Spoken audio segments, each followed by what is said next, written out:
প্রাণের অধিক বেশি যার দাম, রহমাতাল লিল আলামিন। জানো কি তোমরা তাহার নাম, রহমাতাল লিল আলামিন।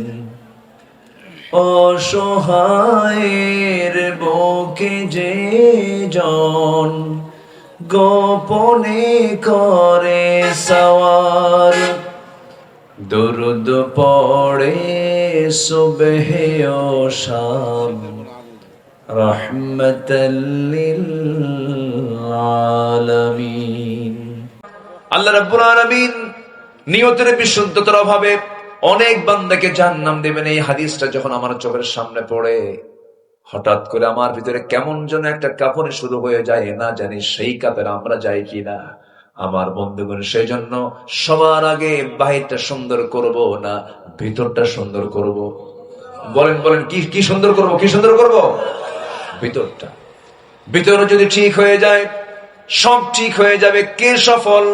আল্লাহ রাব্বুল আলামিন দু জায়গায় বলেছেন, আমপারার ভিতরে সূরা আলার মধ্যে বলেছেন, ক্বাদ আফলাহা মান তাযাক্কা ওয়া যাকারা ইসমা রাব্বিহি ফাসাল্লা বাল তু'থিরুনাল হায়াতাদ দুনিয়া ওয়াল আখিরাতু খায়রুন ওয়া আবকা إن هذا لفي الصحف الأولى صحف إبراهيم وموسى। জোরে বলুন আল্লাহু আকবার। কোন বান্দা সফল? আরেক জায়গায় বলছেন, قد أفلح من زكاها وقد خاب من دساها। জোরে বলুন আল্লাহু আকবার। ওই বান্দা সফল যে বান্দা নফসকে শুদ্ধ করতে পেরেছে, যে বান্দা নামাজটা সুন্দর করে পড়তে পেরেছে, যে বান্দা আল্লাহর জিকির, আল্লাহর নামের নাম ধরে জিকির করতে পেরেছে, সে বান্দাগুলো সফল। এই জন্য সফল হওয়ার জন্য আল্লাহ রাব্বুল আলামিন এক নাম্বার বান্দাকে বুঝিয়ে দিচ্ছেন, নফসটা ঠিক কর। নফসকে ভালো কিছু চায় নাকি বলেন? নফসের মধ্যে হিংসা ভরা, নফসের মধ্যে অহংকার ভরা, নফসের মধ্যে মারাত্মক কুচিন্তা ভরা, অবৈধ কামনা বাসনা দিয়ে ভরা। একজন নবী যাকে আল্লাহ রাব্বুল আলামিন নারীর ফিতনার মধ্যে ফেলেছিলেন, জেল পর্যন্ত খেটেছিলেন, সেই নবীর নাম কি বলুন তো? এত সুন্দর করে বলেন, বলুন কোন নবী? কোন নবী? ইউসুফ আলাইহিস সালাতু ওয়াস সালাম জেল পর্যন্ত খেটেছিলেন, কিন্তু জেলখানায় গেলে কি হবে? সেই জেলখানায় ঢোকার পর আল্লাহ রাব্বুল আলামিন তাকে খাদ্যমন্ত্রী বানায়া দিয়েছেন। যেরকম সুবহানাল্লাহ। তার নবীরা কি মন্ত্রী ছিলেন? আজ থেকে নবীরা মন্ত্রী ছিলেন? নবীরা কি শাসক ছিলেন? ছিলেন। কিন্তু আমাদের না সমাজে একটা আছে যে হুজুররা নামাজ কালাম পড়বে, এর আবার কি করবে? ইমামতি করবে, একটু এলেম টেলেম শিখাবে। হুজুরদের কাজ এরকমই। বহুদিন আগে এক মাহফিলে গেছি আমি। একটা ছোট্ট ছেলে আমার দিকে বারবার তাকায় আছে, 8 থেকে 9 বছর বয়স। তো আমি বলছি, বাবা তুমি আমার দিকে তাকায় কি দেখো? হুজুর, আমি ভাবছিলাম হুজুররা ভালো, কিন্তু হুজুররা ভালো না কেন? হুজুররা বিয়ে করে আবার বাচ্চা হয়। কি কথা কি বুঝতেছেন আপনারা? মানে আমাদের কি মানুষ না দেখতে চায় যে আমরা যেন মানে এগুলো নিয়ে আমাদের কোনো হেডেক থাকার কথা না, আমরা যা করি করি, ওরা মদের দোকান দেবে, আমরা যা দোয়া করে আসবো, এরকম একটা চিত্র তারা দেখতে চায়। আচ্ছা বলেন তো, রসুল নামাজ পড়বেন আর আবু জেহেল রাষ্ট্রের মধ্যে মদ আর জুয়ার কারবার করবে, রসুল কি থাকতে পারবেন? এটা কি মেনে নেওয়া যায়? মানে মেনে নেওয়া যায়? বুঝতে হবে সমাজের নেতৃত্বে ভালো মানুষ আসা দরকার। আমাদের দেশে কোনো কিছুর অভাব ছিল না, এখনো অভাব নেই। অপার সম্ভাবনার দেশ বাংলাদেশ, কোনো অভাব নাই আমার দেশে। কে বলেছে অভাব আছে? কাতারে আমার একটা সফর ছিল, কাতারে। সেই কাতারের একটা প্রোগ্রামে আমি গিয়েছিলাম, মাহফিল কিছু ছিল, কোনো গাছগাছালি নাই, শুধু মরু আর মরু। ছোট্ট একটা দেশ, কোথাও কোনো গাছ নাই। একটা গ্রিন জোন দেখলাম, কিছু গাছ লাগানো। এখানে গাছ হলো কেমনে? নিচের দিকে তাকায় দেখি গাছ ঠিকই আছে, কিন্তু গাছের প্রত্যেকটা গোড়ায় গোড়ায় স্যালাইন লাগানো। স্যালাইন লাগানো বুঝলেন কি? পানির লাইন লাগানো। আর প্রত্যেক প্রত্যেকদিন বিকেলবেলা হেলিকপ্টার দিয়ে, বিমান দিয়ে সেখানে পানি, গাছের আগায় আগায় পানিগুলো দিয়ে কোনো মতো গাছগুলোকে বেঁচে রাখে। আর আমার দেশের আবহাওয়াটা দেখেন, একটা বাচ্চা পেয়ারা খেলো, বিচি সহ পেয়ারা, সেই বিচিটা বাড়ির পিছনে গিয়ে সে টয়লেট সারলো, সেই বিচি থেকে গাছ হলো, সেই গাছে আবার পেয়ারা ধরলো, সেই পেয়ারা আবার খাইল। আমাদের দেশের মাটিটা দেখছেন আপনি, এই মাটি সোনার চেয়েও খাঁটি, সব ছিল। কিন্তু ওই যে স্বাধীনতার স্থপতি, যার প্রশংসা, যার অবদান অবশ্যই করতে হবে, শেখ মুজিবুর রহমান সাহেবের একটা কথা, উনি বলেছিলেন, সব চাটার দল চেটে চুটে খাইয়া শেষ করে দিল সব। আমরা দেশ স্বাধীন করে আমরা কোনো কিছুর খনি পাই নাই। মানুষ দেশ স্বাধীন করে পায় তেলের খনি, গ্যাসের খনি, সোনার খনি, আর আমি পাইছি চোরের খনি। কথাটা কিন্তু অনেক দামি কথা, খুব আফসোস করে তিনি বলেছিলেন। সেই চোর এখনো আছে না নাই? আসতে বলেন, আছে না নাই? দালালি আছে না নাই? বাটপারি আছে না নাই? আমরা এগুলোকে একটু সতর্কতার সাথে আমরা একটু সামনে সচেতন হয়ে সৎ নেতৃত্বের বাংলাদেশ আমরা গড়তে চাই। জোরে বলি ইনশাআল্লাহ। একটা কল্যাণ রাষ্ট্র গড়ার জন্য সবার আগে শর্ত হলো নেতৃত্ব সৎ হতে হবে। সন্ত্রাস নির্ভর, চাঁদাবাজি নির্ভর কোন নেতৃত্ব আমরা বাংলার জমিনে আর দেখতে চাই না। কষ্ট পাচ্ছেন নাকি আপনারা? সম্মানিত ভাইয়েরা, দেশের কোনো টাকা রাখে নাই তো। বিগত 16 বছরের যারা সরকারে যারা ছিল, এটাকে বৈধ না অবৈধ? মানে সন্তান ঠিকই হয়েছে কিন্তু বিয়ে হয় নাই। কি হয় নাই? এটার নাম কি বৈধ সন্তান, অবৈধ সন্তান? অবৈধ সরকার। আমি ওদেরকে এমপি বলি না, ওই 16 বছরে যারা এমপি ছিল এটা অবৈধ, এমপি বলাই জায়েজ নাই, ঠিক কিনা? ওই লোকগুলো দেশের টাকাগুলো রাখছে না নিয়ে চলে গেছে? আছে না সব নিয়ে গেছে? সব নিয়ে গেছে। আর শুধু 16 বছর শুধু জিকির করছে, স্বাধীন করেছি দেশ। দেখেন না, দেখেন না, মানে ওদেরই দেশ, আর আমরা এই দেশের হলো কি ভাড়াটিয়া। আমাদেরকে ভাড়াটিয়া মনে করেছে। আর পার্শ্ববর্তী একটা প্রতিবেশী রাষ্ট্র আমরা পাইছি, মাশাআল্লাহ। ওদের আচরণ হলো কেমন জানেন? গ্রামের গরিব রিকশাওয়ালার সুন্দরী বইয়ের মতো। গ্রামের গরিব রিকশাওয়ালার সুন্দরী বইয়ের মতো। গ্রামের রিকশাওয়ালার গরিব সুন্দরী বইয়ের দিকে যেরকম বদনজর থাকে সবার, প্রতিবেশী রাষ্ট্রের আচরণ হলো আমাদের সাথে এমন আচরণ। আমাদের কপাল ভালো না, বুঝলেন? আমরা প্রতিবেশী ভালো পাইনি। বাবরি মসজিদ সহ অসংখ্য মসজিদ তারা তালা মেরেছে, ভেঙ্গেছে। তাদের কাছ থেকে আমাদের শেখার কিছু নেই। এই পর্যন্ত 14,500 বার 47 থেকে নিয়ে 2025 সাল পর্যন্ত সাম্প্রদায়িক দাঙ্গা হয়েছে, কিন্তু আমার দেশের একটা মন্দির আমরা ভাঙতে দেই নাই। আদমদিঘির বাজারে যান, সান্তাহারের বাজারে যান, হিন্দু ভাইদের ব্যবসা সবচাইতে নিরাপত্তায় তারা ব্যবসা করে। এটা আমরা দেখিয়েছি। আমরা মুসলমান, আমরা হিন্দু ভাইদের সম্মান জানাতে সফল হয়েছি। ওরা হয়নি, ওরা হবে না, ওদের দ্বারা সম্ভব না। আমরা চিনতে পেরেছি সবকিছু। আমরা দেশের স্বাধীনতার সমত রক্ষায় সকল কিছুর স্বার্থ ভুলে গিয়ে আমরা এক প্ল্যাটফর্মে আসতে চাই। সবাইকে আসতে রাজি আছেন তো ইনশাআল্লাহ? আমাদের তারুণ্যরা শিখিয়েছে, দিল্লি নয় ঢাকাকে বলো, দিল্লি নয় ঢাকা হতে হবে, ঠিক কিনা? যখনই আপনি দালালি করবেন আপনি জিততে পারবেন না, আপনি ধ্বংস হয়ে যাবেন। আমাদের নিজস্ব স্বকীয়তা আছে না নাই? বলেন তো, আছে না নাই? আছে। আমরা সচেতন হব, জ্ঞানী হব, একটা কদম ফেলবো আমরা সচেতন হয়ে। জোরে বলি ইনশাআল্লাহ। আরো জোরে বলুন ইনশাআল্লাহ। নফসকে আমরা কি ভেজাল রাখবো না নির্ভেজাল করব? নির্ভেজাল। হিংসা করা যাবে? হিংসা করা কি কেমন পাপ? বিড়ি খাওয়ার মতো? বিড়ি খাওয়া কি? ও দেখেন জোরে করছে, ফতুয়া দিছে একজন, হারাম। মাহফিল এসে আবার বলে, হুজুর বিড়ি খাওয়া কি জায়েজ আছে? মানে খায় তো খাই, আবার জায়েজের চেষ্টা থাকে। এত বিড়ি খায় জাতি, শীতকালে কমে না বাড়ে? সকালবেলার প্রথম নাস্তা কি? বিড়ি। বাথরুমে ঢুকে কি? বিড়ি। খায় একদিকে, ঢুকায় আরেকদিকে। কেমন কথা এটা? আমরা মানুষ, তো মানুষ, আমাদের রুচি এরকম বিকৃত হবে কেন? আমাদের রুচি এত নোংরা হবে কেন? শত শত নয়, হাজার হাজার কোটি টাকা এই বিড়ির পিছনে জাতি খরচ করে। আলহামদুলিল্লাহ, অনেকে আলহামদুলিল্লাহ কইছে মনে হয়। নাউজুবিল্লাহ। কোন নেশার দিকে আমরা যাব না, জোরে বলি ইনশাআল্লাহ। সকল নেশা হারাম। সকল নেশা কি বলেন? হারাম। আগে কি ঢালে না আগে টানে? বলেন বলেন, আগে টানা টানি না আগে ঢালা ঢালি? আগে টানা টানি, এরপরে কি টানলাম তো এখন ঢালি। ওটা ওটার ছোট ভাই, একটার সঙ্গে আরেকটার সম্পর্ক জোড়া আছে না নাই? আচ্ছা, আমরা নেশার দিকে যাব না। যুবকরা, মাদকে যেও না।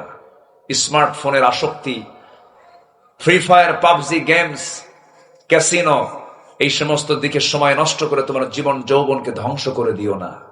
এগুলো বাদ দিয়ে দাও। বিবাহ পূর্ব অবৈধ সম্পর্ক গড়ে তুলো না। শান্তি নাই। মজা পাবা কিন্তু দাউদের মতো, সুলকানির মতো। দাউদ যখন চুলকায় খুব মজা পাওয়া যায়, যখন চুলকানি কমে যায় তখন জলে, মজা থাকে না। এই জন্য বিয়ার আগে চুরি ফিতে কিনে দেওয়া এগুলো লস প্রজেক্ট। এগুলো বাদ দাও। বউ করে এরপর চুরি ফিতে কিনে দাও, তোমার কিসমত ভালো হবে। অবৈধ কোনো খারাপ দৃশ্যের দিকে তাকায়ও না। একটা মোবাইল তোমার জীবনকে ধ্বংস করে দিতে পারে। কোন লাইনের দিকে যেও না। Imo, Viber, Messenger, WhatsApp, Instagram, Kurigram, এগুলো কইরো না। এগুলো বাদ দিয়ে দাও। যুবকরা কিন্তু সব বোঝে। যুবকরা বোঝো না? তোমরা বুঝতেছো না আমার কথাগুলো? তোমরা কি রাগ করতেছো নাকি? তুমি কি জানো তুমি এক টুকরো বাংলাদেশ?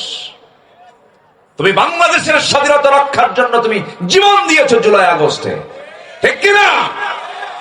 আমরা ইতিহাসকে ভুলে যাই, জানেন? আমরা ইতিহাসকে ভুলে যাই। সবচেয়ে বড় দোষ এই জাতির, ইতিহাস মনে রাখে না।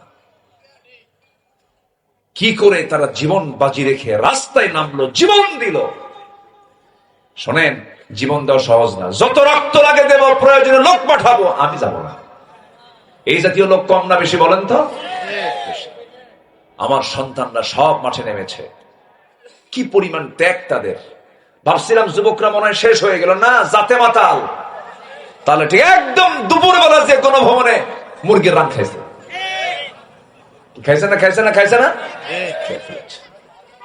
এজন্য আমি বলতে চাই, যুবকরা তোমরা কান খাড়া করো। আগামীর সমর্থন হবে তারুণ্যদের সমর্থন। তোমরা সিদ্ধান্ত নিতে ভুল করবে না। সৎ, যোগ্য, অযোগ্যদের নেতৃত্বে বাংলার জমিন আমরা বাস্তবায়ন হতে দেব না। এটা যেন আমাদের সিদ্ধান্ত হয়। আল্লাহ কবুল করুন। জোরে বলি আমিন। আরো জোরে আমিন। তাহলে আমরা নফসকে ঠিক করার দরকার আছে না নাই? নফস ঠিক হবে নামাজের আগে না নামাজের পরে? নামাজের আগে। নফস ঠিক করতে হবে নামাজের আগে না নামাজের পরে? নামাজ পড়া। অনেকে বলে হুজুর নামাজ না পড়ি ইমান ঠিক আছে। দেখেন, ও নামাজ না পড়ি ওর ইমান ঠিক। নফস ঠিক করার জন্য একটা পরিবেশ দরকার আছে না নাই বলেন তো? এরকম একটা নামাজের পরিবেশ লাগবে। নামাজের পরিবেশে যাবেন, দেখবেন আপনার নফস অনেকটা ঠিক হয়ে গেছে। আমার দেশে আবার কিছু কিছু দরবারে নামাজ লাগে না।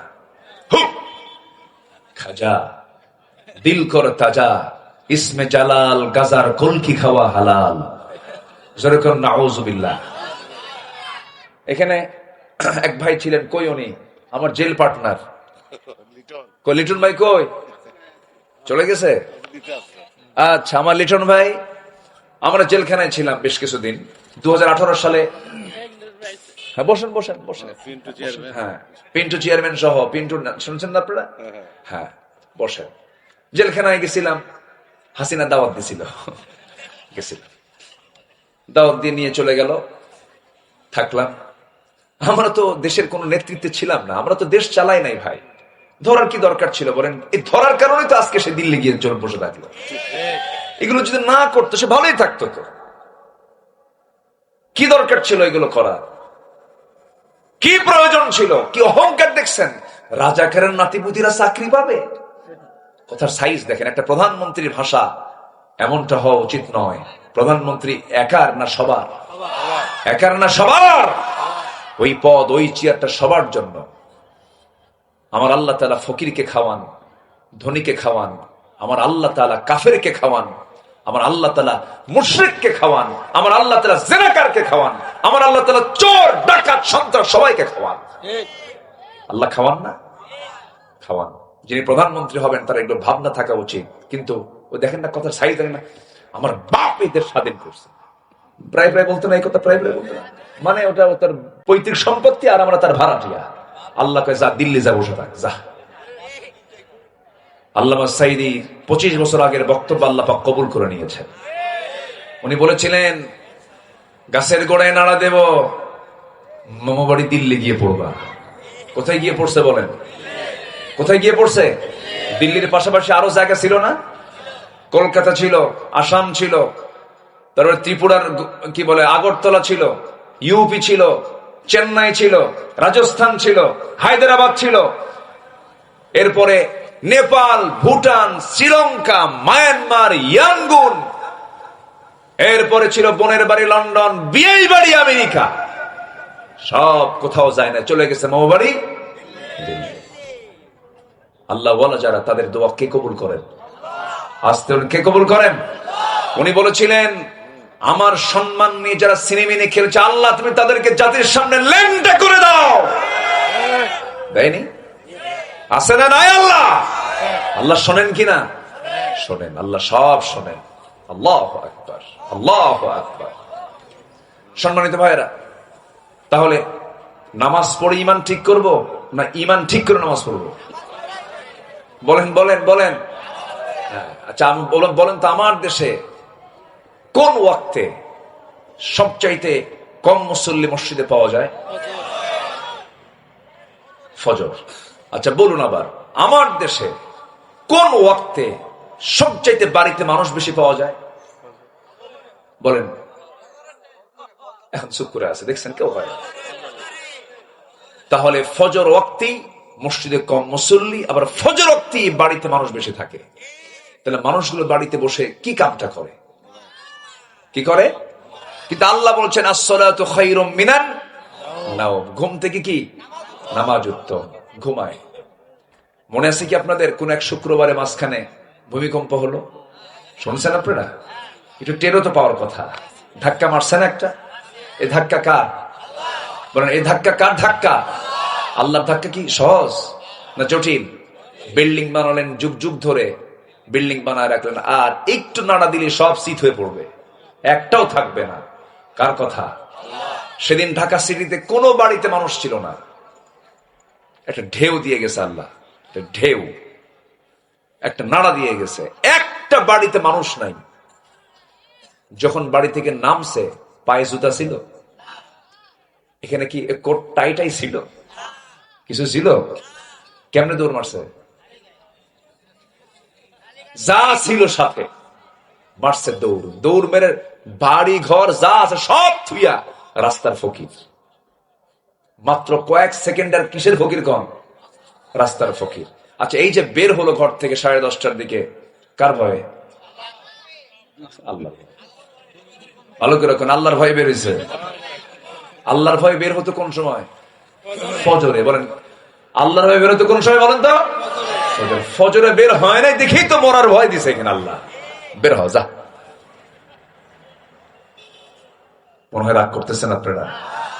যদি ওই দিনের ভূমিকম্প, মাঝে মাঝে চিন্তা করি জানেন, ওই দিনের ভূমিকম্প যদি 11 সেকেন্ড 10 সেকেন্ড না হয়ে যদি মোটামুটি 1 মিনিট যদি থাকতো, 5.7 মাত্রায় যদি ভূমিকম্প হতো, ঢাকার যে ক্ষতিটা হতো আগামী 100 বছরও তা পূরণ হতো না।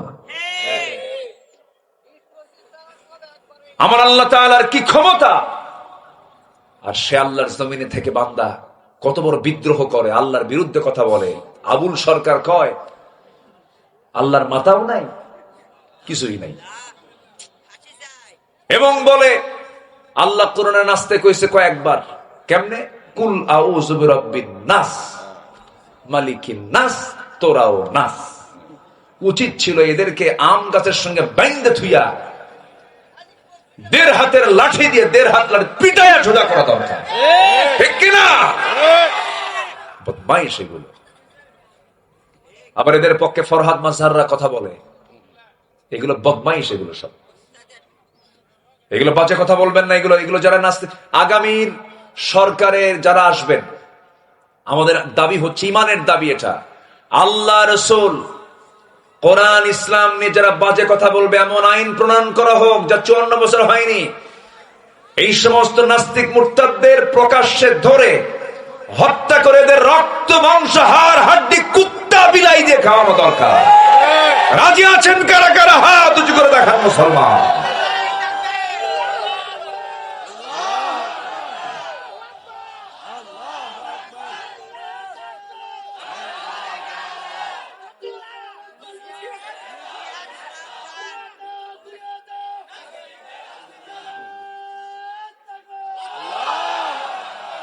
জোরে বলি আমিন। আমার রাসূলকে গালি দিলে তার পৃথিবীতে বাঁচার কোন অধিকার আছে? রাসূল বলেছেন ফাকতুলুহু, যারা রাসূলকে গালি দিবে তাদেরকে হত্যা করো। রাসূলকে গালি দিলা, তোমার পৃথিবীতে থাকারই তো অধিকার নাই। টাঙ্গাইলে এক পাগল আছে, সেদিন বলতেছে যে আমার তো কোনো গুনাই নাই, আমি আমিন কব কেন? দেখছেন, আমার কোন গুনাহ আছে যে আমি আমিন কব? অথচ আমার আব্বা আদম আলাইহিস সালাতু ওয়াস সালাম পৃথিবীতে নেমে কোন দোয়া করেছিলেন? সবাই বলেন, রব্বানা যালামনা আনফুসানা ওয়া ইল্লাম তাগফির লানা ওয়া তারহামনা লানাকুনান্না মিনাল খাসিরিন। ও আল্লাহ, নফসের উপরে জুলুম করেছি, তুমি যদি না মাফ করো আমি ক্ষতিগ্রস্তদের অন্তর্ভুক্ত হয়ে যাব। একজন নবীর দোয়া, একজন কি দোয়া? নবীর দোয়া। আবার ইব্রাহিম আলাইহিস সালাম বলছেন, রব্বানা তাকাব্বাল মিন্না ইন্নাকা আনতাস সামিউল আলিম। আরেকজন নবীর দোয়া, যারা পারেন ঠোঁট মিলিয়ে বলুন, লা ইলাহা ইল্লা আনতা সুবহানাকা ইন্নী কুনতু মিনাজ জালিমিন।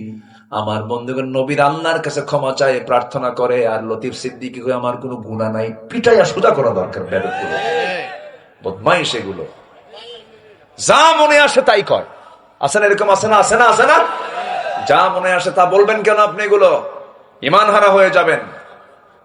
আমরা নফসকে ঠিক রাখবো, জোরে বলি ইনশাআল্লাহ।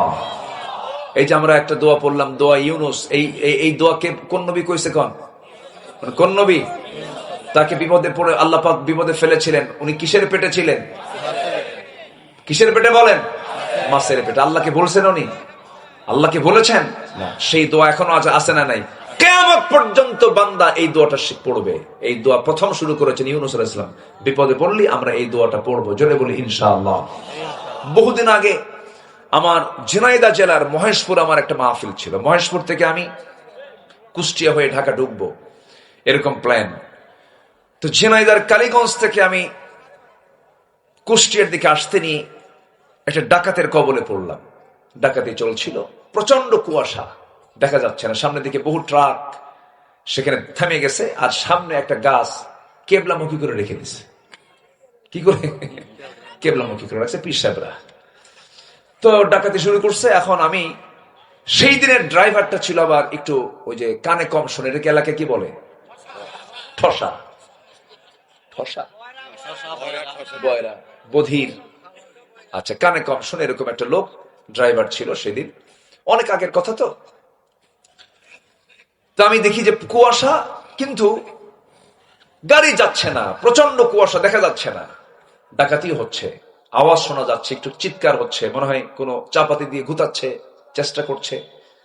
তো কিছুক্ষণ যাওয়ার পর ভাবলাম মনে হয় ডাকাতি শুরু হয়ে গেছে, এরকম কিছু হচ্ছে। আমি ড্রাইভারকে বললাম, ড্রাইভার দেখো তো সামনে কি হয়। বোঝে না, মানে কানে কম শোনে, জোরে বলতে পারতেছি না। দোয়া ইউনুস পড়ো। ইউনুসকে মানে একে তো বিপদ, বুঝলেন, এই ঠসা নিয়ে আরেক বিপদে পড়ছে। নিচে দোয়া ইউনুস পড়া শুরু করলাম।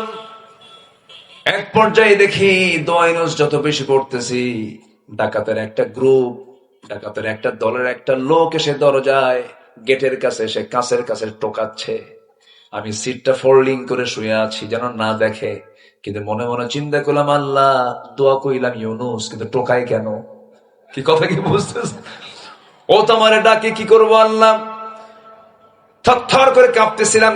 কারণ তাদের ভিতরে তো সেই মায়া দয়া কাজ করবে না, কারণ সেটা তো তারা উত্তেজনা নিয়ে, সেখানে তারা একটা মাইন্ড সেট আপ নিয়ে তারা ডাকাতি করতেছে। এই সময় তো তাদের মায়া দয়া কাজ করবে নাকি? যত মায়া দেখাবে সে তো নিজেই মানা পড়ে যাবে। এটা তো তার একটা চেষ্টা, যদিও সেটা হারাম, কিন্তু চেষ্টা তার হারাম চেষ্টা। বারবার দোয়া ইউজ করতেছিলাম, বারবার আমাকে ডাকতেছিল, কিন্তু কোনো উত্তরও দিচ্ছে না, দরজাও খুলতেছি না। শেষ পর্যন্ত আমি দেখতে পেলাম সামনে থেকে একজন ইশারা দিল, কেমন করে যেন একটা ডাক দিল, সে চলে গেছে। ডাকাতি শেষ হলো। আল্লাহ পাক আমাকে সেই রাতের জন্য এটা বাঁচায়া দিলেন। আলহামদুলিল্লাহ, জোরে বলে আলহামদুলিল্লাহ। বাঁচাতে পারেন কিনা বলেন, বাঁচাতে পারেন কিনা বলেন। কে বাঁচান? আজ তো কে বাঁচান, কে বাঁচান, কে বাঁচান? আল্লাহ বাঁচান। আল্লাহর কাছে চাবো আমরা, আমাদের দায়িত্ব আল্লাহর কাছে চাওয়া। আল্লাহর দায়িত্ব হলো আমাকে দিয়ে দেওয়া। আমি চাবো, আমাকে দেবেন কে? চাওয়ার কাজটা কার আর দেওয়ার কাজটা কার? চাইতে দেরি কিন্তু দিতে দেরি নয়, কিন্তু আমরা তো চাই না। বারবার মেয়ে হয়, 4টা মেয়ে হওয়ার পরে মেয়ের মা বলে, আল্লাহ তোমার চোখ কানা, তোমার কাছে কি চাবো? আর রহিমউদ্দিন বাড়ির 4টা ছেলে, আমার বাড়ির 4টা মেয়ে, ওই বাড়ির 2টা ছেলে আমার বাড়ি দিলিত হয়ে যেত। দেখছেন কি চিন্তা, দেখেন অঙ্ক দেখেন। এরকম আছে কিনা বলেন? এইরকম করে আল্লাহর কাছে চাইলে হবে না, আল্লাহর কাছে চাইতে হবে চাওয়ার মতো করে। আল্লাহ রাব্বুল আলামিন বলছেন, বান্দারে তুই যদি আমার কাছে চাওয়ার মতো চাইতে পারিস, তোর চাইতে দেরি হয়ে যাবে, আমি তোকে দিতে আমার দেরি হবে না। জোরে কোন সুবহানাল্লাহ। ধৈর্য সহকারে আমরা আল্লাহর কাছে চাবো। ইস্তাঈনু বিস-সাবরি ওয়াস-সালাহ। আমার ভাইয়েরা, মূল বিষয়ের দিকে যাচ্ছি আমরা। নফসকে আমরা ঠিক করে ফেলবো, নফসকে আমরা শুদ্ধ করে ফেলবো। নফসকে শুদ্ধ করার জন্য মোটামুটি 10টা পন্থা আল্লাহ রাব্বুল আলামিন কোরআনে বলে দিয়েছেন। 10টা পন্থার কথা বলবো আমি। নফসকে শুদ্ধ করার জন্য 1 নাম্বার পন্থা হলো আমরা খাঁটি মনে তওবা করব। রাজি আছেন? সবাইকে রাজি আছেন? ওই যে পিছনের 2টা লোক উঠলো, আমি কি শেষ করে দেব? তো এর ওঠা বসা কেন? একটু বসেন না ভাই, একটু বসেন। কত সময় কত দিকে চলে যায়, কত সময় নষ্ট করে ফেলি আমরা। আর এখানে বসে আছেন, যে জায়গায় বসে আছেন, আপনি কি জানেন এই জায়গায় বসে থাকার কারণে আমার আপনার আমল নামা থেকে গুনাহগুলো ঝরে যাচ্ছে? একটু জোরে বলে সুবহানাল্লাহ। এবং আল্লাহর রহমত অবারিত, আল্লাহর অবারিত রহমত এখানে বর্ষণ হচ্ছে, বলে আল্লাহু আকবার। কেউ যাবেন না, কেউ যাবেন না, দয়া করে আমরা একসঙ্গে দোয়া করে এখান থেকে উঠবো। আমিন। তো নিজের নফসকে শুদ্ধ করার জন্য 1 নাম্বার কাজ হলো আমরা তওবা করব। সবাইকে রাজি আছেন? আমরা তওবা করব। তওবা করলে আল্লাহ বিপদ থেকে বাঁচাবেন, আল্লাহ আমাকে আপনাকে মাফ করে দিবেন। জোরে বলে সুবহানাল্লাহ। সম্মানিত ভাইরা, আমি সেই দিনের ভূমিকম্প, ঘন ঘন ভূমিকম্প হচ্ছে। এই ভূমিকম্প কিন্তু একটা চলমান প্রক্রিয়া। আমরা যে জমিনে বসে আছি এটা কিন্তু স্থির না, চঞ্চল, খুব ব্যস্ত। এই জমিন খুব নড়াচড়া করতে পারে। প্লেট আছে, প্লেট, এই প্লেটটা নড়াচড়া করলে সঙ্গে সঙ্গে নড়ে ওঠে। এই নড়াচড়া যেন না হয়, আল্লাহ পাক এটাকে আবার ব্যালেন্স করার জন্য আল্লাহ পাক বিভিন্ন জায়গায় মোড়ে মোড়ে কি দিয়েছেন? পাহাড় দিয়েছেন। পাহাড়গুলো আল্লাহ পাক এমন ভাবে সেট করেছেন, নওগাঁর মানুষ পাহাড়কে বুঝবে না, দিনাজপুরের মানুষ পাহাড়কে বুঝবে না। বগুড়া, দিনাজপুর, নওগাঁ, রাজশাহী, এগুলো হচ্ছে সমতল। পাহাড়ি অঞ্চল হলো, আপনি চলে যান সিলেটের দিকে, ত্রিপুরার দিকে, চলে যান আপনি পঞ্চগড় পার হয়ে হিমালয়ের দিকে, চলে যান আপনি বান্দরবানের দিকে, যেন নববধূর মতো সাজিয়ে রেখেছেন আল্লাহ তাআলা। সুবহানাল্লাহ বলেন। চলে যান কক্সবাজারের দিকে, চলে যান চট্টগ্রাম, টোটাল সিটির দিকে তাকান আপনি, মহেশখালী, কুতুবদিয়া, এদিকে যান। বিমান থেকে যখন নিচের দিকে তাকানো হয়, যেন মনে হয় আল্লাহ তাআলা সাজানো পৃথিবী কি সুন্দর করে সাজিয়ে রেখেছে। যেরকম সুবহানাল্লাহ। আচ্ছা, পাহাড়ের যে বাইরের অংশটুকু আমরা দেখি, এটা বেশি লম্বা না ভিত বেশি লম্বা? ভিতটা বেশি লম্বা। মাত্র 10% হলো পাহাড়ের উপরের, যেটা চোখে পড়ে 10%, আর 90% ভিত হলো পাহাড়ের নিচে। যেরকম সুবহানাল্লাহ। কেন করেছেন?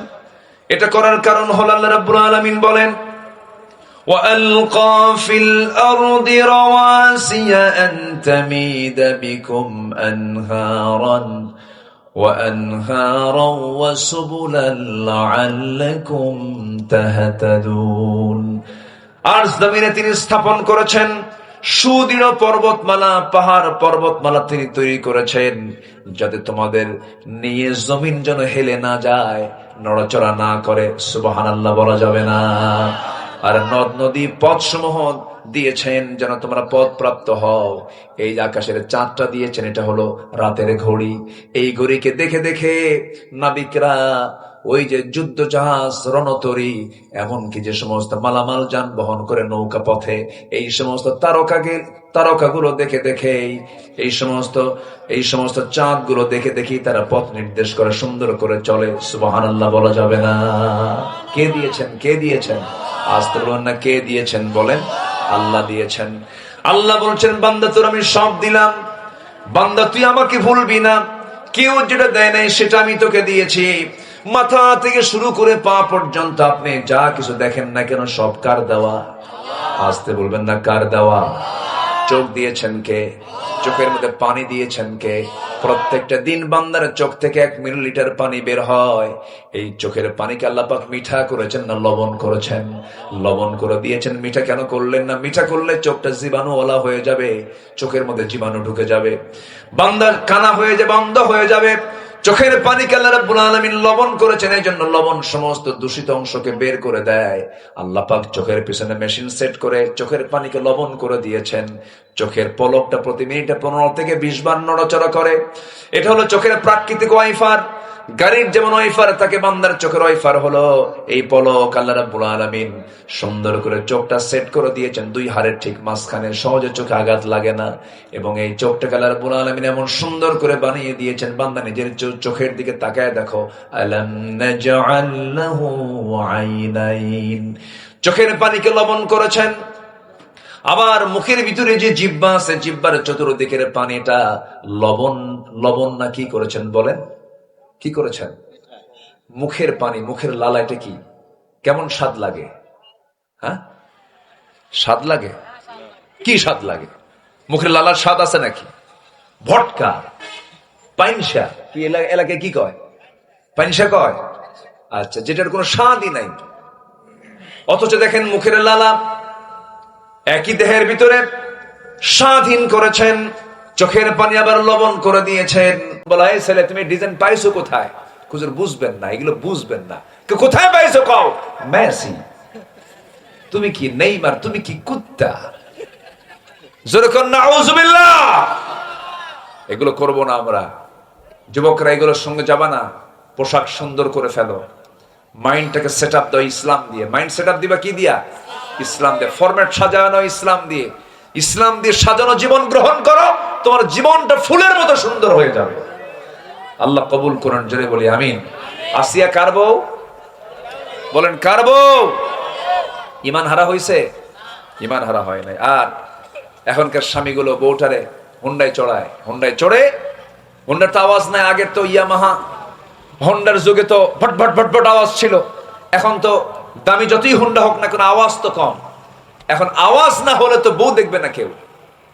এখন এই আওয়াজটা তৈরি করতে হবে কেমনে? চলে গেছে হুন্ডার দোকানে, যা কয়, এই স্যালেঞ্জার খোল। কি খোল? পাইপ খুলে ফেল।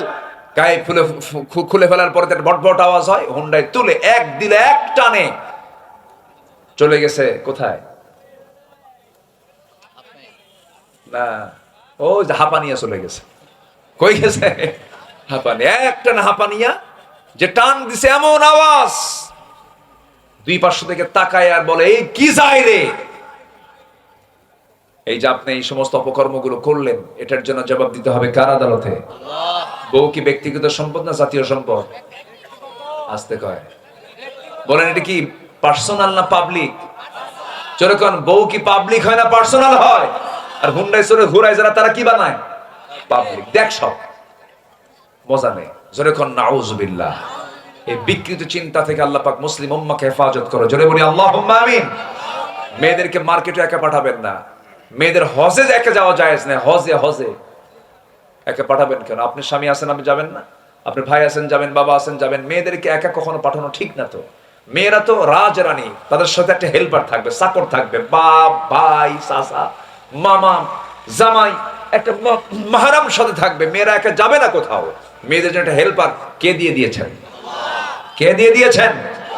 আল্লাহ দিয়ে দিচ্ছেন। মেয়েরা কখন একা যাবে না, কিন্তু মেয়েরা ঢং ঢং করে মার্কেটে চলে যায়, স্বামীকে ধমক দিয়ে বলে তুমি কি বুঝো কিছু, তুমি তো কসু বোঝো, শাড়ি কিনে আনো 300 টাকার শাড়ি 1500 টাকা দিয়ে, সংসার তো ধ্বংস করবা তুমি, থাকো বাচ্চা নাও, করে নাও, দুধ খাওয়াও, 1.5 বছরের বাচ্চাকে স্বামীর দায়িত্ব দিয়ে দেয় দুধ খাওয়া। চলে গেল মার্কেটে, মার্কেটে গিয়ে ঠ্যাঙের উপরে ঠ্যাং তুলে দিয়ে দোকানদারকে বলে ভাইয়া এটা শাড়ি দেখানো যাবে কি, এমন ভাষা মাখরাজ সিফাত দেখছেন তার, কি শব্দ চয়ন কি সুন্দর করে বলে। দোকানদার তো চিত হয়ে পড়ছে। দোকানদার এখন শাড়ি একখান বের করে নিজের গায়ে লটকায় দিয়ে বলে আপা এই শাড়ি কিন্তু আপনাকে দারুণ মানাবে, ওটা আরেক বদমাইশ আছে না নয়। এগুলো নোংরামি করা যাবে না। আমরা সচেতন হব নিজের পরিবারকে নিয়ে, নিজের পরিবারকে নিয়ে আমরা জান্নাতে যাবো ইনশাআল্লাহ। জোরে বলি ইনশাআল্লাহ। বউকে বলবে তুমি তুমি আমার দুনিয়ার জীবনেরও বউ, জান্নাতেরও বউ।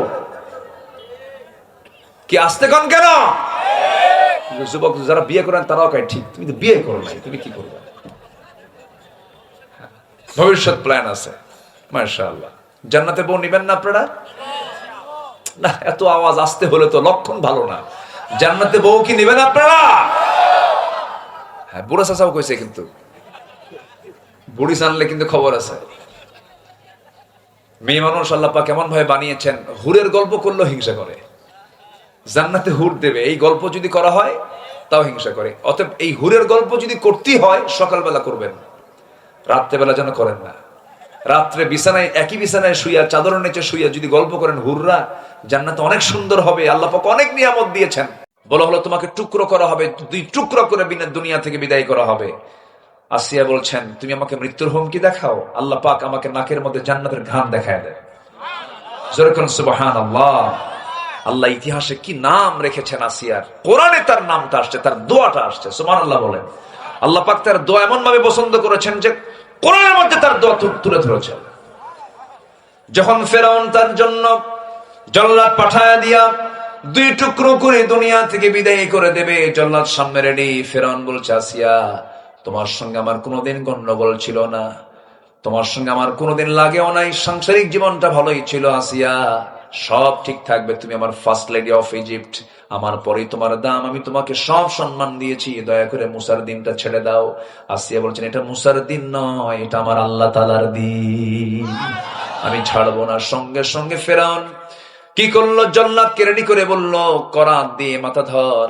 মাথায় যখন ধরা হলো করাত, সঙ্গে সঙ্গে আসসালাম একটা দোয়া পড়লেন। সেই দোয়াটা হলো রব্বি বিনিলি ইনদাকা বাইতান ফিল জান্নাহ ওয়া নাজ্জিনি মিন ফিরআউনা ওয়া আমালিহি। আয় আল্লাহ তাআলা তুমি আমার জন্য জান্নাতের মধ্যে একটা ঘর দিবা। কয়টা ঘর দিবা বলেন? একটা ঘর। 2টা ঘর চান না, একটা ঘর চেয়েছেন। একটা ঘর যেন তোমার ঘরের দেওয়ালের সাথে হয়, এবং তুমি ফেরাউনের অপকর্ম থেকে তুমি আল্লাহ আমাকে বাঁচায়া দাও। আল্লাহ রাব্বুল আলামিন তার দোয়া কবুল করলেন, দুনিয়া থেকে বিদায় নিলেন। কিন্তু বাতিল শক্তির কাছে মাথা নত না করে ঈমানটাকে বাঁচায় রাখলেন। জোরে কোন সুবহানাল্লাহ। এজন্য জিকির করব কার বলেন? আল্লাহ। আল্লাহ কবুল করুন, জোরে বলি আমিন। আল্লাহ রাব্বুল আলামিন কোরআনে কারীমের ভিতরে সুন্দর করে বলছেন هل يستوي الذين يعلمون والذين لا يعلمون। যারা জানে যারা জানে না, যারা বুঝে যারা বুঝে না, কখনো সমান হতে পারে না। আরেক জায়গায় বলছেন هل يستوي الأعمى والبصير। আরেক জায়গায় বলছেন أفلا يتدبرون القرآن أم على قلوب أقفالها। জোরে বলুন আল্লাহু আকবার। আমার বন্ধুগণ, মানুষের কি হলো, কোরআন নিয়ে গবেষণা করে না, তাদাব্বুর করে না, দিরাসাত করে না, কিরাত করে না, তেলাওয়াত করে না। কেন? তাদেরকে অন্তর কি তালাবদ্ধ হয়ে আছে নাকি? এই জন্য আমাকে আপনাকে শিখতে হবে, বুঝতে হবে। আগে আমাদের প্রথম হুকুমটা হলো শিখে নেওয়া। কোরআন শিখবো সবার পরে না সবার আগে? সবার পরে না সবার আগে? মরার আগে না মরার পরে? আমার দেশে কোরআন তেলাওয়াত হয় বেশি মরার আগে না মরার পরে? হ্যাঁ, মরার পরে কোরআন তেলাওয়াত হয় আমার দেশে। মরে গেছে সামনে লাশ থুইয়া অথচ কোরআন বলছে লিয়ুনযিরা মান কানা হাইয়া, আমি কোরআন নাজিল করেছি হলো জিন্দা লোকের জন্য। কি লোকের জন্য বলেন? আর তেলাওয়াত হয় মরার আগে না মরার পরে? মরার পরে না। মূর্খ আর জ্ঞানীটা কি, একটু উদাহরণটা দেব, একটু মনোযোগ দিয়ে শুনবেন। মূর্খ আর জ্ঞানী তফাৎটা অনেক। আচ্ছা, মূর্খ আর জ্ঞানী হওয়ার জন্য কিন্তু কামেল অথবা মাস্টার্স অথবা এমফিল পিএইচডি ডিগ্রি কিন্তু শর্ত না। জ্ঞানী হওয়ার জন্য এরকম অনেক জ্ঞানী আছে মাস্টার্স ডিগ্রি কিন্তু মূর্খ। আছে কিনা বলেন? আছে কিনা বলেন? কোন সার্টিফিকেট যে লাগবে তা নয়। হালাল হারামের জ্ঞান প্রত্যেকটা ইমানদারের জীবনে এটা অর্জন করা ফরজ। কাসবুল হালাল ফারিদাতুন আলা কুল্লি মুসলিম। হালালের জ্ঞান আপনাকে অর্জন করতে হবে, তাছাড়া আপনি হালাল হারাম যদি না জানেন আপনি জীবনটা চালাবেন কেমনে? এই জন্য কোরআনের ইলম অর্জন করা শুধু আলেমদের জন্য না সবার জন্য? সবার জন্য। মঞ্চে এসে অনেকে বলে, ভাই আমি তো এই মঞ্চের উপযুক্ত না, আমি কথা বলতে। তো কথা বলেন কেন? কি কথা কি বুঝতেছেন আপনারা? তো বিষয়টা হলো সবার জন্য জানতে হবে। মুসলমান শিখতে হবে, জানতে হবে। সম্মানিত ভাইয়েরা, এক জ্ঞানী আর মূর্খ ওরা পাশাপাশি বসেছে, বাহাস। কিন্তু বাহাসটা হলো ইশারায়, কোনো কথা হবে না, শুধু ইশারায় বাহাস হচ্ছে। তো মূর্খ লোকটা জ্ঞানী লোকের সামনে বসে আছে, জ্ঞানী লোকটা মূর্খ লোকের সামনে বসে আছে। তো জ্ঞানী লোকটা একটা আঙ্গুল উঁচু করেছে, উনি বোঝাচ্ছেন ইলাহা কেউ না, ইলাহা মাত্র এক। তিনি কে? আসতে বলেন, তিনি কে? আল্লাহ। এরপর জ্ঞানী লোকটা 5টা আঙ্গুল উঁচু করে বোঝাচ্ছেন বুনিয়াল ইসলাম আলা খামসিন, ইসলামের ভিত্তি হলো 5টা। আচ্ছা, এরপরে জ্ঞানী লোকটা তিনি তার ব্যাগের মধ্যে ব্যাগে থাকা একটা ডিম সামনে বের করে রাখলেন। উনি ইশারায় এই 3টা কাজ করলেন। আর মূর্খ লোকটা যখন ওই শিক্ষিত লোকের একটা আঙ্গুল উঁচু করতে দেখছে, তখন সঙ্গে সঙ্গে মূর্খ লোকটা 2টা আঙ্গুল উঁচু করেছে। শিক্ষিত লোক যখন তার 5টা আঙ্গুল উঁচু করেছে, তখন এই মূর্খ লোকটা হাত আগায় নিয়ে ওই জ্ঞানী লোকের গাল বরাবর চলে গেছে।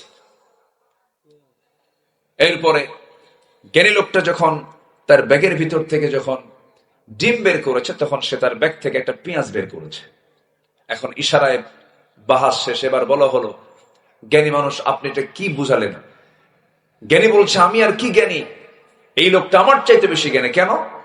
আমি যখন ব্যাগ থেকে আমি যখন আমার হাতের একটা আঙ্গুল উঁচু করেছি, বুঝিয়ে দিলাম যে ইলাহা মাত্র এক, সে সঙ্গে সঙ্গে 2 নখ উঁচু করে বুঝাই দিল ইলাহা 2 জন হবে না, ইলাহা মাত্র একজনই হবে। ও আমার উত্তরটাকে মজবুত করে দিয়েছে।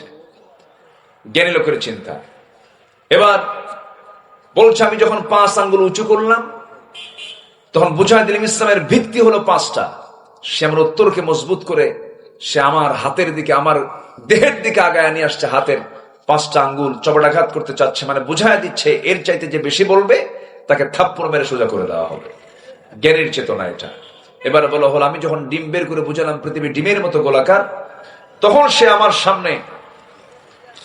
সামনে পেঁয়াজ বের করে বলছে পৃথিবী শুধু ডিমের মতো গোলাকার নয়, এটাকে আমি পেঁজের মতো স্তরে স্তরে 7টা আসমান জমিন বানিয়ে দিয়েছি। ঠিক আছে, 7টা আসমান জমিন আমি বানিয়ে দিয়েছি। সম্মানিত ভাইয়েরা, সম্মানিত বন্ধুগণ, এখন মূর্খকে বলা হলো, আপনি বুঝলেন কি? মূর্খ বলে, আমি বুঝলাম সে যখন আমার সামনে 1 নখ উঁচু করেছে, আমি ভাবছি সে আমার একটা চোখ কানা করে দেব। তো সঙ্গে সঙ্গে আমি 2 নখ উঁচু করে বুঝাই দিলাম, তুই তো আমার 1 চোখ কানা করবি, আমি তোর 2 চোখই কানা করবো। যখন সে আমার সামনে 5টা আঙ্গুল দেখালো, ভাবলাম সে আমাকে মনে হয় মারার জন্য প্রস্তুত নিচ্ছে। তখন আমি ভাবলাম, তুই মারার আগে আমি থাপ্পড় মেরে তোর গাল লাল করে দেব। যখন সে আমার সামনে একটা ডিম দেখালো, আমার কাছে অপমান বোধ হলো। তখন আমার ব্যাগের ভিতর থেকে আমি একটা পেঁয়াজ বের করে বুঝাই দিলাম, তোর ওই ডিমটারে আমার এই পেঁয়াজ দিয়ে ভেজে বুঝে খায় শেষ করে দেব। তাহলে জ্ঞানীর চেতনা আর মূর্খের চেতনা কি কখনো এক হতে পারে? আসতে বলবেন না, পারে? পারে না। আজকের মাহফিলের আমার আলোচনার প্রথম মেসেজটা হলো, আমরা এখানে জ্ঞানী হতে এসেছি, শিখতে এসেছি। আমরা সারা জীবন শিখব, তাহলে আমার শত্রু শয়তান কখনো আমাকে অ্যাটাক করতে পারবে না। আমরা শিখতে রাজি আছি তো ইনশাআল্লাহ? প্রথম শিখবো আমরা কার ওহীর কিতাব। বলেন কার কিতাব? কার কিতাব? এটা হচ্ছে অক্সিজেন। এটা কি বলেন তো? অক্সিজেন। আমার আপনার জীবনের অক্সিজেন হচ্ছে কোরআন। কোরআন ছাড়া আমি আপনি পথভ্রষ্ট হয়ে পড়বো। আমি গোটা পৃথিবীর বহু দেশ সফর করেছি, অনেক আশ্চর্য, অনেক মাখলুক, অনেক সৃষ্টি চোখের সামনে পড়েছে, অনেক কিছু দেখেছি। আল্লাহর যত সৃষ্টি আছে, যতটুকু আমার চোখে পড়েছে, আমার কাছে যতটুকু আশ্চর্য মনে হয়েছে, এর চাইতে অত্যাশ্চর্য মনে হয় আল্লাহর কালামে কোরআন। যেরকম সুবহানাল্লাহ, সামি'না কুরআনান আজাবা, এক আশ্চর্য কিতাব এটা। আপনি কি চান এর মধ্যে সবকিছু আছে? সুবহানাল্লাহ বলা যাবে না ভাই? এটা জোরে বলে সুবহানাল্লাহ। বহুদিন আগে একজনকে এক মাহফিল এরকম বললাম, এক বেচারির সামনে দাঁড়ায় বলে, হুজুর সবকিছু আছে এর মধ্যে? এর মধ্যে কি আলু আছে? আলু? তো বললাম আলু কেন? ও আদাসিহা ও বাসালিহা ও ফুমিহা, আদা রসুন পেঁয়াজও আছে। জোরে বলে সুবহানাল্লাহ। সব বলে দিয়েছেন। সেই কিতাব থেকে আমি সামান্য কিছু কথা আমি আজকে প্ল্যান করছি কিছু বলার জন্য। আমাকে সময় দিচ্ছেন তো? কারো কোনো সমস্যা নাই? জোরে বলি ইনশাআল্লাহ। আদমের দিঘিতে এসেছি, এখানে সব আদম সন্তান। আল্লাহু আকবার, আল্লাহু আকবার। আমি খুব খুশি হলাম, আমার এখানে মেয়র মহোদয় আছেন, অনেকে অতিথি হয়ে আসছেন। আমরা কোরআনকে নিয়ে কিছু কথা বলবো আজকে। আমাদের দেহের ভিতরে একটা গোশতের টুকরা আছে, যেটা ঠিক থাকলে সব ঠিক, আর যেটা না ঠিক থাকলে সব বেঠিক। সেটা কি বলেন তো? কলব। সুন্দর হাদিসটা আপনারা বলতে পেরেছেন। আলা ইন্না ফিল জাসাদি লামুদগাতান ইযা সালুহাত সালুহাল জাসাদু কুল্লুহু ওয়া ইযা ফাসাদাত ফাসাদাল জাসাদু কুল্লুহু আলা ওয়া হিয়াল কলব। সাবধান, এটা হচ্ছে কলব। তো এই গোশতের টুকরা, এটাকে ঠিক রাখার দরকার আছে না নাই বলেন? কি দিয়ে ঠিক করবেন? পানি দিয়া ধুয়ে টুয়ে ঠিক করবেন? এটা ঠিক করবেন কেমনে? আজকে আমার আলোচনার সাবজেক্ট হচ্ছে এটা। আমাকে সময় দেবেন তো ইনশাআল্লাহ? জি, আসুন আমাদের নফসকে যদি আমরা শুদ্ধ করতে। আল্লাহ রাব্বুল আলামিন কোরআনে কারীমের ভিতরে সুন্দর করে বলছেন, হাল ইয়াস্তাযিল্লাযীনা ইয়া'লামুনা ওয়াল্লাযীনা লা ইয়া'লামুন। যারা জানে, যারা জানে না, যারা বুঝে, যারা বুঝে না, কখনো সমান হতে পারে না। আর এক জায়গায় বলছেন হাল ইয়াস্তাযিল আ'মা ওয়াল বাসীর। আরেক জায়গায় বলছেন আফালা ইয়াতাদাব্বারুনাল কুরআন আম আলা কুলুবিন আকফালুহা। জোরে বলুন আল্লাহু আকবার।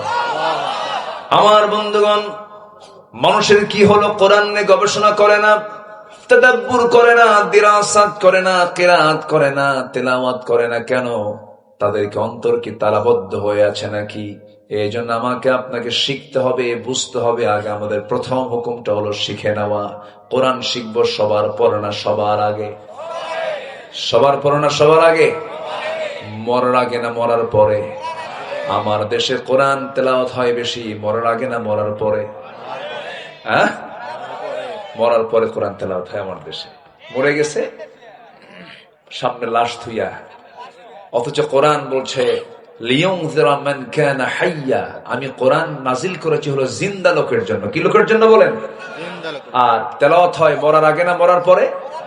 মরার পরে না। মূর্খ আর জ্ঞানীটা কি? একটু উদাহরণটা দেব, একটু মনোযোগ দিয়ে শুনবেন। মূর্খ আর জ্ঞানী তফাৎটা অনেক। আচ্ছা, মূর্খ আর জ্ঞানী হওয়ার জন্য কিন্তু কামেল অথবা মাস্টার্স অথবা এমফিল পিএইচডি ডিগ্রি কিন্তু শর্ত না। জ্ঞানী হওয়ার জন্য এরকম অনেক জ্ঞানী আছে মাস্টার্স ডিগ্রি কিন্তু মূর্খ। আছে কিনা বলেন? আছে কিনা বলেন? কোন সার্টিফিকেট যে লাগবে তা নয়।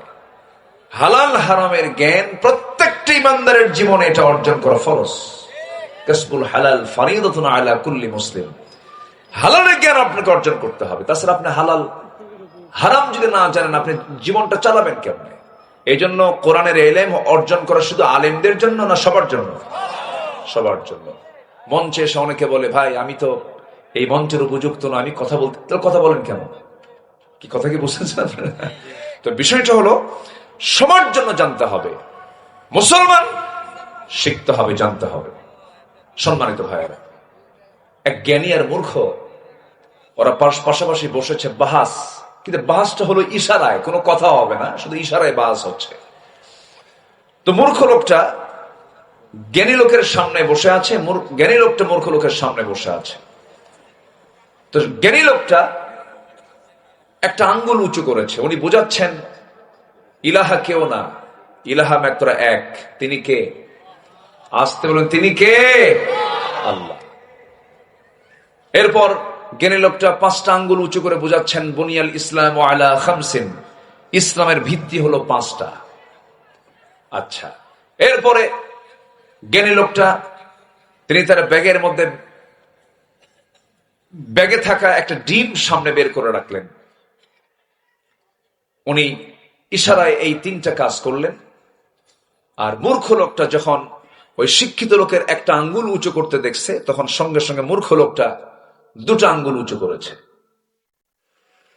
শিক্ষিত লোক যখন তার 5টা আঙ্গুল উঁচু করেছে, তখন এই মূর্খ লোকটা হাত আগায় নিয়ে ওই জ্ঞানী লোকের গাল বরাবর চলে গেছে।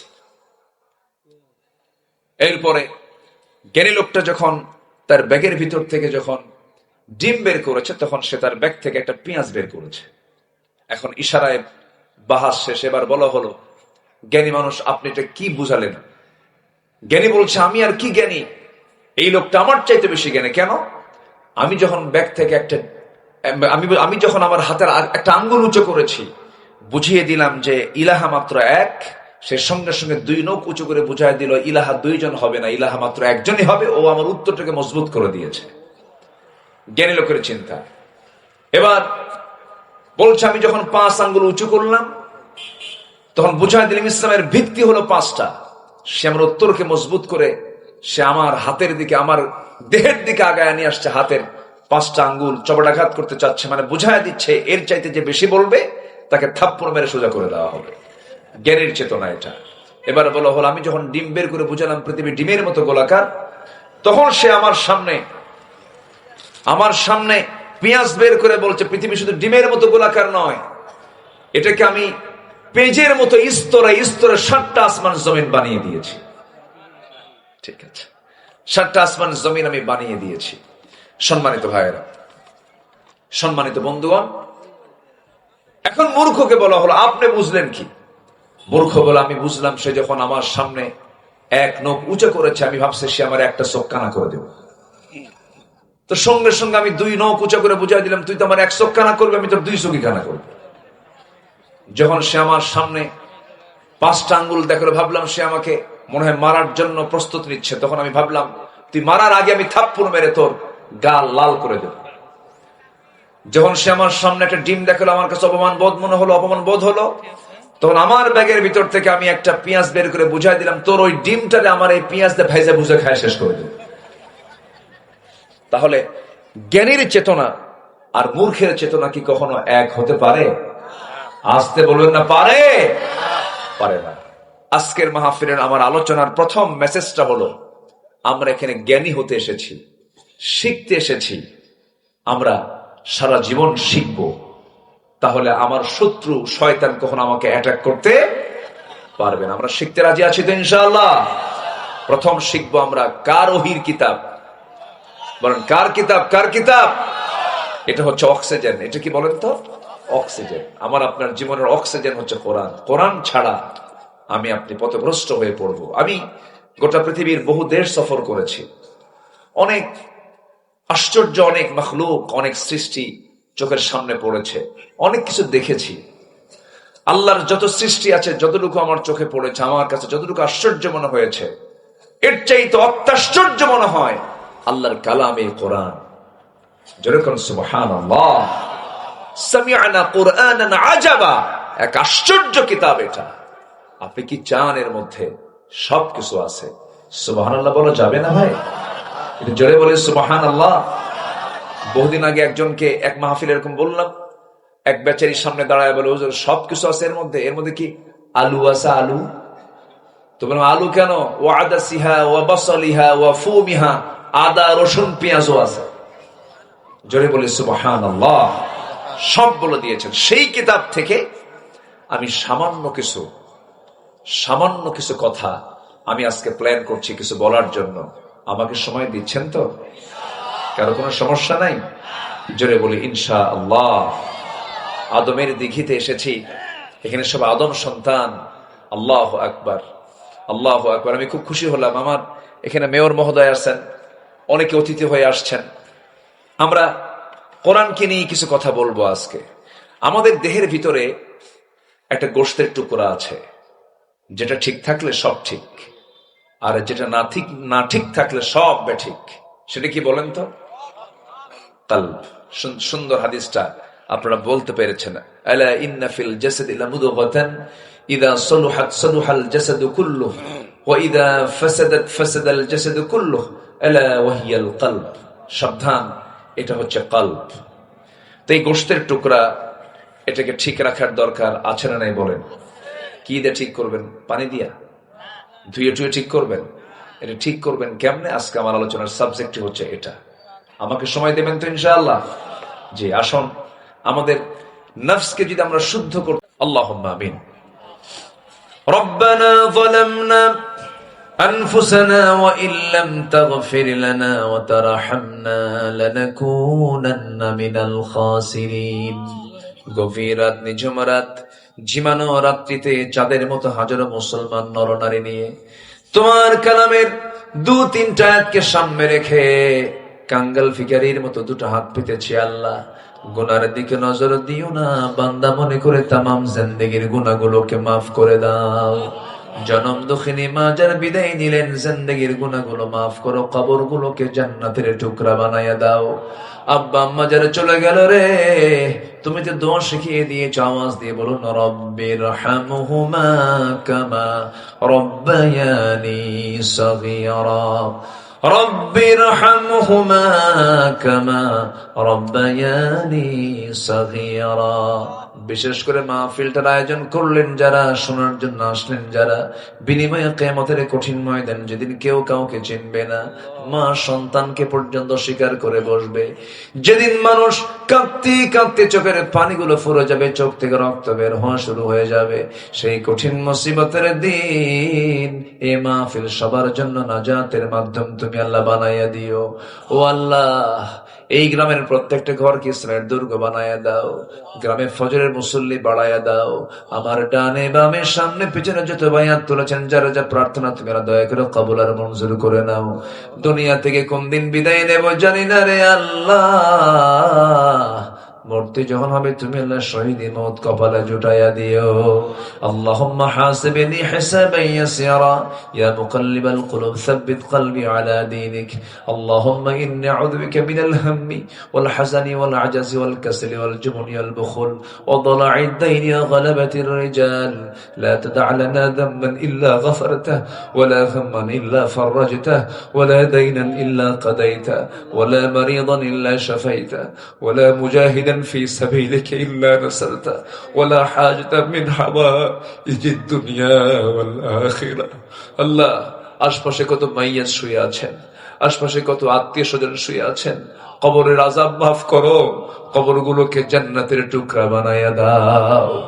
আয় আল্লাহ তাআলা, দুনিয়া থেকে কোন দিন বিদায় নেব জানি না রে আল্লাহ, একদিন টান মেরে ঘর থেকে বের করে দেবে রে, জীবনের শেষ গোসলটা হয়ে যাবে, মরামুখ সব দেখে দেখে চলে যাবে রে, কবরের দিকে নিয়ে যাবে টেনে হেঁচড়ে। 24 ঘন্টা যাবে না রে, মাথার চুলগুলো খসে খসে পড়বে, 3 দিন যাবে না, চামড়াগুলো গলে গলে পোকার পেটের খাবার হয়ে যাবে রে। মাত্র 7টা দিন পেটের নারী ভরে সব চোখ মুখ কান নাক দা বের হওয়া শুরু হয়ে যাবে রে, কিম্বত কিমাকার চেহারা হয়ে যাবে, চেহারা বিকৃত হয়ে যাবে। মাত্র 3টা মাস কবর খনন করে যদি দেখা হয়, কয়েকটা হাড় ছাড়া আর কিছুর অস্তিত্ব খুঁজে পাওয়া যাবে না রে। এই তো দুনিয়ার নিয়ম রে আল্লাহ, তোমার পছন্দের বান্দা হওয়ার তৌফিক তুমি আল্লাহ দিয়া দিও। মরণের সময় সবার জবানে জারি করে দিও লা ইলাহা ইল্লাল্লাহু মুহাম্মাদুর রাসূলুল্লাহ। আসসালামু আলাইকুম ওয়া রাহমাতুল্লাহি ওয়া বারাকাতুহু।